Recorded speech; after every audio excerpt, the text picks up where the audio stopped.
aloof roommate is physically linked to my water cup. I twist the cap and he groans. I take a sip and he licks his lips. But when I poured bubble tea into it and took a few hard pulls on the straw, he lunged at me and snatched the cup away. Don't suck. My cheap plastic water bottle hit the dorm floor and shattered. Great. My roommate, Sebastian, slid a drawer open and pulled out a cup. Here, take this. It was a glass tumbler. High quality stuff. It had these transparent purple lavender flowers swirling around the glass. The lid had a small, tight silicone hole tailored for a straw. It looked brand new. Pristine. I was honestly a little shook. Thanks, man. He avoided my eyes, turning his back to me to focus on his gaming rig. I carefully twisted the lid open. Immediately, a suppressed, low groan came from Sebastian's direction. I poured some warm water in and took a sip.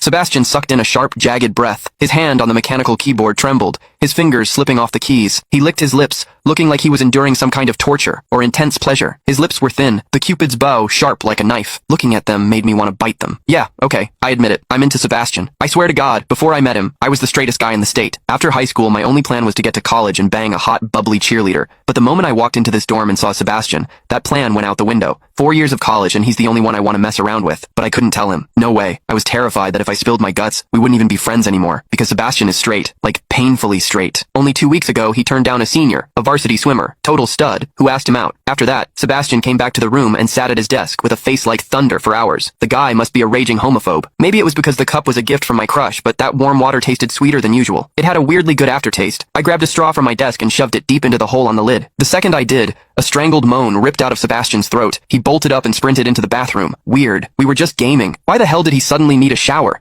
He didn't even grab a change of clothes or a towel. My hearing has always been too good for my own good. Through the thin bathroom door, I heard whimpery, muffled sounds. Soft, hot, suppressed. As a dude, I knew exactly what that sound was. He was jerking off. When I get horny, I usually wait until lights out and hide under the covers like a rat. But Sebastian, it's the middle of the damn day and he just goes for it? Talk about high testosterone. Sebastian is gorgeous. He's got that cold, don't touch me vibe, but his eyes are sharp, almost like a fox. He looks like a priest who's secretly a sinner, tempting as hell. I've heard people say his smile is killer, but I've never actually seen it. Sitting there, I couldn't help but picture what was happening behind that door. That aloof, icy face flushed with heat, his lean, muscular body. The veins popping on the back of his hand as he gripped himself. Does he keep that cold expression even when he's beating his meat? My thoughts were getting way too dirty. My face felt hot. After a long time, I heard a final, guttural grunt from the bathroom. The door clicked open, and Sebastian walked out. His face was bright red, a sheen of sweat glistening on his forehead. There was a visible tooth mark on his lower lip where he'd bitten down too hard. He walked straight to his wardrobe, grabbed fresh clothes, and went right back into the bathroom. Then the shower turned on. Okay, now he was actually cleaning up. The mental image of him panting in there made my throat dry. I grabbed the glass tumbler again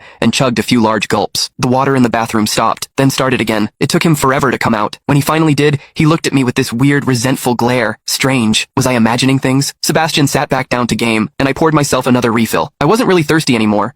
Click the link in my bio to get the full story for free.